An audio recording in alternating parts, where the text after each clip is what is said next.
You're now watching Sports Bettor's Paradise on the BetRivers Network. All right, Sweet 16 weekend for the NCAA basketball tournament. Bruce Marshall joins us right now. Winning week for Bruce last weekend. You know, depending on where you bet that game with Bruce's alma mater, and you might have been singing or not singing with the Long Beach State. Closed at 20.5, 19.5 when we recorded this last week. But 3-2, and if you waited till the closing line, 4-1. A lot of books got bruised up last week. Bruce has a lot of underdogs on Thursday and Friday, and then a chalk on Saturday and Sunday. Let's get right to it. And a lot of the higher seeds have advanced, however. And here we go, Arizona and Clemson. So Clemson underdog in both of their games in the NCAA tournament. That's right. They were an underdog against New Mexico, and it was easy. This was pretty much a gate-to-wire job as well for Clemson in the second round. So Arizona 7, 152.5 against the Clemson Tigers. Yeah, they're playing this in L.A., Jimmy, and there will be Arizona people there. They will bring the crowd, so they will have the advantage in the stands this week. And, of course, Arizona's hoping to get next week in Phoenix, where they will really have some fans there. So it's set up pretty well for Arizona right now. And I thought, actually, the first two rounds set up pretty well for Arizona. Yeah, the Long Beach game was hanging right around the number there, but I thought either Nevada or Dayton would have been a good matchup there for Arizona, and it proved to be the case. Although they let Dayton back in the game in the second half there, or let them hang around. Arizona was a little sloppy in that game, Jimmy, about 15 turnovers, and it let Dayton hang around. And just a couple bad bounces and some shots around the rim that didn't fall for Dayton, or it could have been even closer than that. Clemson, very interesting here, Jimmy, because we've seen them this year at times. This is a team that really broke your heart at times this year. You can fall in love with these guys, and all of a sudden they put forth an effort like they did in the ACC tournament against Boston College, where they didn't show up, and they did lose some games down the stretch. But when they hit this season and when they were on song, they were really good. And this is a very experienced team. You got, seniors and a couple fifth-year seniors. Joseph Girard came in from Syracuse and gave them that spot shooter that they really, Brad Barnell really wanted. P.J. Hall, another senior there, very versatile big. And how about Chase Hunter out there at the point? Another fifth-year senior, 5-year starter there for Clemson, and 20 points each of the games in the weekend. So he's scoring better than he has all season. So Clemson is kind of interesting here. I'm not sold on Arizona laying all these points here. I think this could be a very difficult game. And again, take a look. Sometimes when they take Caleb Love out of the game, I know his numbers look good and they look gaudy. But sometimes a team plays a little bit better without him, and I don't still know that that's a smooth fit with him in there, because when he gets the ball, he's going up with it, and everybody else seems to be kind of frozen out when he has the ball.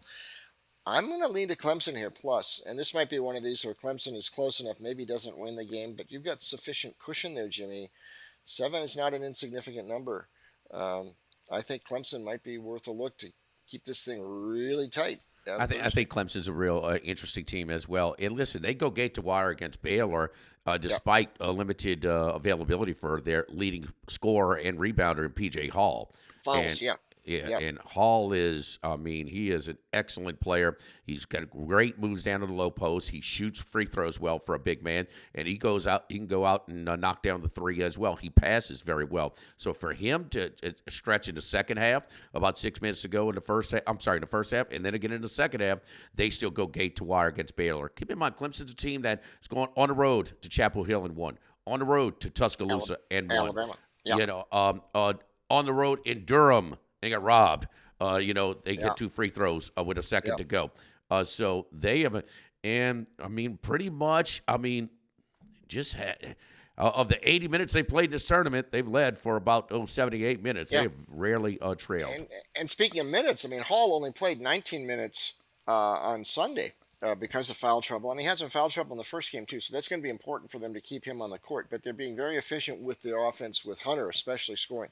This is an interesting underdog, and at their best, like you say, Jimmy, Clemson's pretty dangerous. All right, UConn, the next one against San Diego State, rematch of the national championship game last year. Nobody's more public than UConn right now. Why? Since they got blasted in Omaha against Creighton, they're 9-0 straight up, 8-1 against the spread. The only game they didn't cover was that 5-point win against St. St. John's, where they were around the number at 10 for quite some time. UConn 11 and 136 against the Aztecs. Yeah, they've bet this thing up already a little bit. We saw some opening numbers around 9.5 or so. So you're right, they are on to Connecticut. Again, I mean the regionals are set up pretty well for the Huskies here. I mean they don't have to go too far; it's still in their neighborhood up there in Boston. I mean the Aztecs get their rematch, but it's even further away from home instead of in Texas. Now they've got to go all the way up to Boston to play. I don't know. Last year this was 76-59 in the championship game, and the Aztecs really never made a serious run in that game.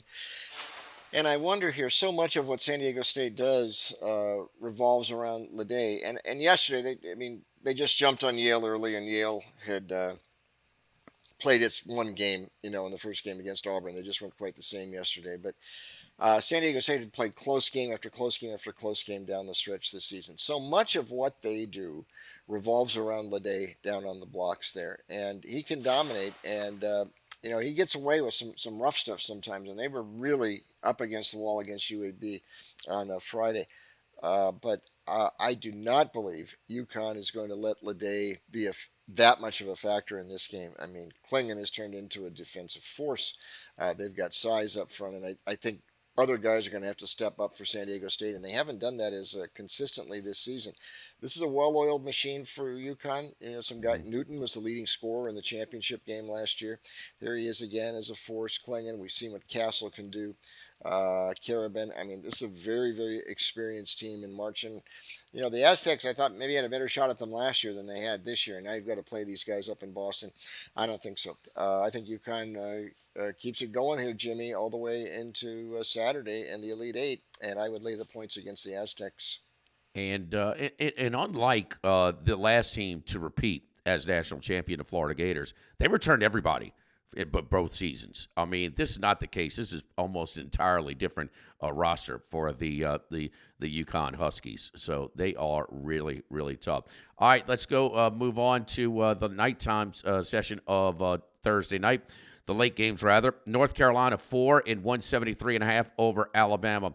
How about Alabama, one of the biggest over teams in all of college basketball? Fell 40 points short of the total against Grand Canyon. Very tightly officiated game there. North Carolina fell behind 12 against Izzo time in Michigan State, and then turned on the gas, and they rolled easily. That was a big public play over the weekend that cashed a ticket for a lot of people. Tar Heels 4, 173.5. Yeah, Grand Canyon did not want to play at a fast pace, and Bama was not able to speed them up. So you're right, that thing fell well beneath the total. I don't know that that's necessarily going to be the case with North Carolina, because they can play at various different speeds, and they have various different ways to attack. I think, Jimmy, you can make a case that spurt that North Carolina made against Michigan State after they fell down 26-14 was one of the most impressive stretches we've seen in the first 4 days of the tournament. I mean, they outscored Michigan State 23-3, quickly took control of the game, and then sort of cruised in there in the second half. A lot of different ways that they can beat you, and with some experience, a couple of guys who've been there, Davis and Baycutt, of course, from the team that got to the Final Four in the championship game 2 years ago. I love the additions of Ryan and Ingram this season. Ingram is having a pretty good tournament. His ability to hit the glass too is very, very important there for Hubert. This is what bothers me about Alabama sometimes.